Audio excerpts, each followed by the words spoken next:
Yo, what's up mga kaibigan? Nali na tayo magkwentuhan. Second day ng playoffs, pag-usapan natin ang first set of games natin. Game 1 ng 4th seed Los Angeles Clippers at 5th seed Dallas Mavericks. No Kawhi Leonard pa din para sa Clippers dahil namamaga pa din ang kanyang tuhod. Maganda ang simula ng Clippers, lalo na ni Zubac. Busog na busog nga siya sa mga pasa ni Harden na naukuha ang gusto niya. Hindi nga siya pinupwersa ng Mavs sa right side ng court. Bukod dyan ay meron na din agad si Harden 11 points sa first quarter on a perfect 3 of 3 shooting sa 3-point line.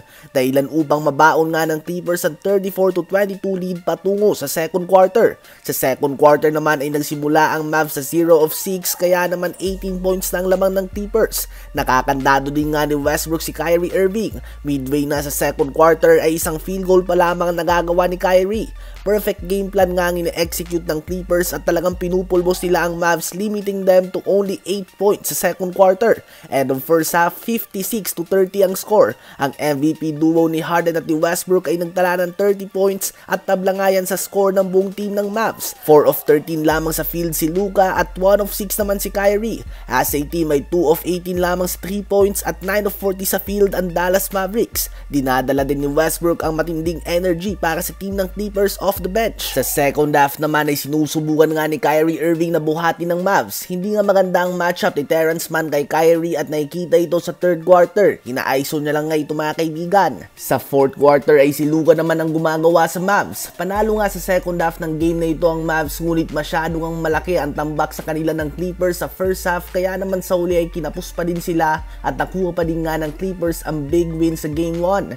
28 points, 8 assists si Harden, 20 points, 14 rebounds si Zubac, 20 points si Paul George at 13 points, 4 rebounds, 4 assists si Russell Westbrook. Ngayon ay tumungo naman tayo sa East Finals rematch ng number 1 seed Boston Celtics at number 8 seed Miami Heat na walang Jimmy Butler. Akala ng lahat ay magiging madali ang game na ito para sa Celtics matapos na magsimula ito sa score na 17-2. Ngunit bumawi nga ang Heat gamit ang kanilang zone defense at naibaba sa tatlong lamang ng Celtics. Ngunit pinasok nga ng Celtics si Sam Hauser at ito nga naging susi para sa kanila.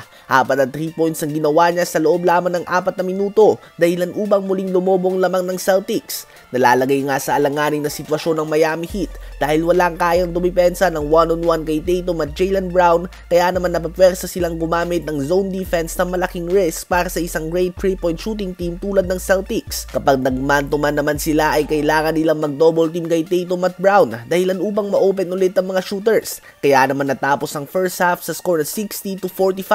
Ang Celtics ay may 48 shot attempts at 30 dito ay 3 points kung saan 12 na ipasok nila.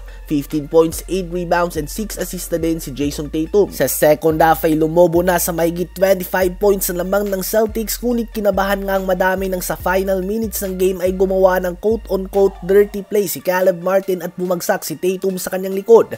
At ang maling bagsak na ganito naging dahilan ng pagka-out noon ni Giannis. Nakabalik naman si Tatum at nakuha nga nila ang 20-point win sa game 1. 6 players ng Celtics ang gumawa ng double-digit scoring sa panguna ng 23 points, 10 rebounds and 10 assists, triple-double ni Jason Tatum.